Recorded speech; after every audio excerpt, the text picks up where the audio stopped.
جیسے اس سے کوئی فرق ہی نہیں پڑا۔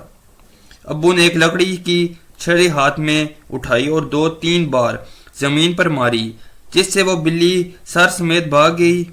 مجھے حیرت ہوئی کہ ایک بلی کسی بڑے جانور کا سر اپنے دانتوں میں دبا کر بھاگ رہی ہے۔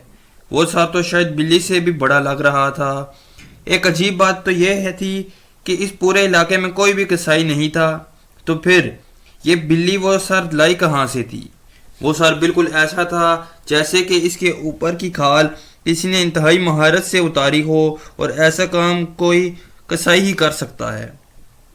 اس نے بتایا ہم لوگ یہ سب دیکھ کر بہت ڈر گئے تھے، پر ابو نے ہنس کر کہا اس میں ڈرنے والی تو کوئی بات نہیں ہے، یہ اتوار کا دن تھا اس لیے ہم سب لوگ گھر میں ہی تھے۔ میرا بھائی اور میں آس پاس کسی پرچون کی دکان کی تلاش میں موٹر سائیکل پر نکلے تاکہ کچھ راشن وغیرہ لے آئیں۔ جب ہم گھر سے نکلنے لگے تھے تو ہم دونوں بھائیوں نے درخت پر وہی بلی دیکھی جو ہماری جانب مسلسل دیکھ رہی تھی۔ اس گھر میں بہت سی بلیاں تھیں، پر اس بلی سے عجیب سا خوف آنے لگا تھا۔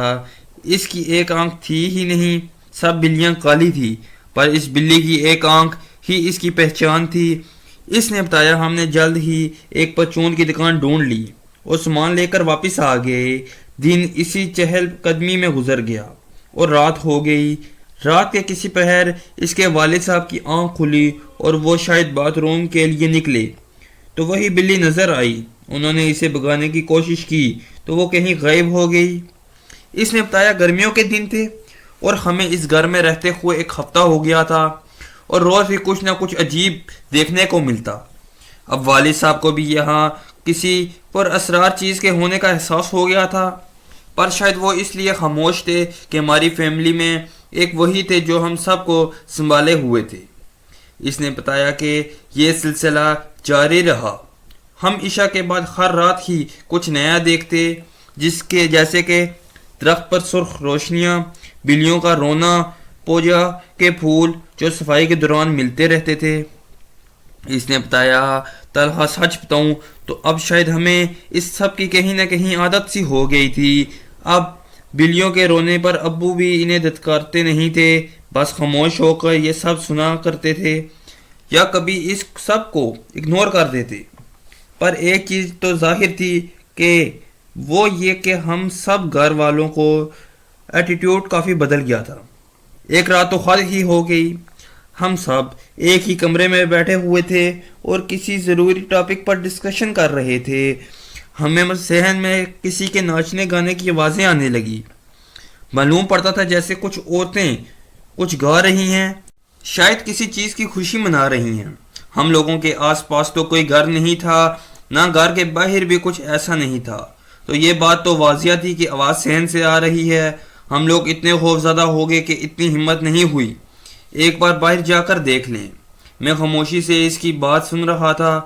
پھر اس نے کہا جانی آج بھی وہ سب سوچتا ہوں تو رونگٹے کھڑے ہو جاتے ہیں۔ پھر میں نے اس سے پوچھا یار تم لوگوں نے عالم سے رابطہ کیوں نہیں کیا؟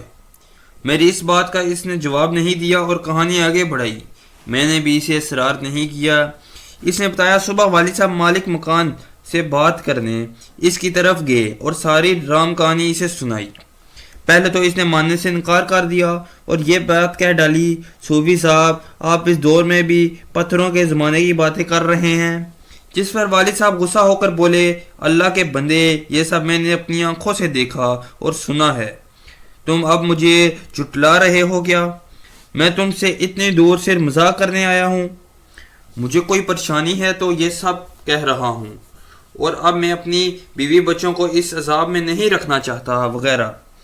اس نے بتایا والد صاحب کی لمبی چوڑی داستان سن کر اس کے منہ سے بھی سچ نکل گیا۔ اس نے بتایا کہ جو بھی اس گھر میں آتا ہے زیادہ وقت نہیں رکتا، پر وہاں جو کوئی بھی ہے کسی کو نقصان نہیں پہنچاتا۔ آپ کو یہ گھر کم پیسوں میں رینٹ پر دیا۔ ابھی اس نے اتنا ہی بولا تھا کہ والد صاحب نے اسے 2-3 سنا دی اور واپس آ گئے۔ اس نے بتایا جب وہ گھر پہنچے تو والدہ گھر سے باہر کھڑی ہوئی تھی، وہ بہت ڈری ہوئی تھی۔ معلوم کرنے پر انہوں نے بتایا میں نے صفائی کے دوران برآمدے میں ایک آدمی کو دیکھا، اس کے ماتھے پر ہندوؤں والا نشان لگا ہوا تھا۔ وہ آدمی بے حد خوفناک تھا، اس کی ایک آنکھ نہیں تھی۔ والد صاحب نے امی کو کسی طرح بہلایا اور گھر لے آئے۔ میں اسکول میں تھا جب والد صاحب اور بھائی مجھے لینے آئے۔ ہم لوگ اپنی پھپھو کی طرف آ گئے جو اسی شہر میں رہتی تھی۔ کچھ دن وہی رہے اور نیا گھر ملا تو اس منحوس گھر سے سب سے پہلے سامان اٹھا کر دوسرے گھر میں شفٹ ہو گئے، اور یہ آخری بار تھی جب میں نے اس گھر کو دیکھا تھا۔ اس نے بتایا یہ میری زندگی کے خوفناک ترین ایام تھے۔ وہ گھر، وہ بلی کی آوازیں، وہ ناچنے گانے کی آوازیں مجھے اب بھی اکثر خواب میں ڈرا دیتی ہیں۔ تو امید کرتا ہوں یہ آپ کو کہانی پسند آئی ہوگی، اور یہ اصلی اور ریئل کہانی ہے جو اس نے مجھے سنائی تھی۔ اگر آپ کو کہانی پسند آئی ہے تو کمنٹ میں ضرور بتائیں، چینل کو سبسکرائب کریں اور بیل آئیکن ضرور دبائیں، اور ویڈیو کو لائک اور شیئر ضرور کریں۔ تو نیکسٹ ویڈیو میں ملتے ہیں، اپنا خیال رکھیں، ہمیں بھی دعاؤں میں ضرور یاد رکھیں۔ اللہ حافظ۔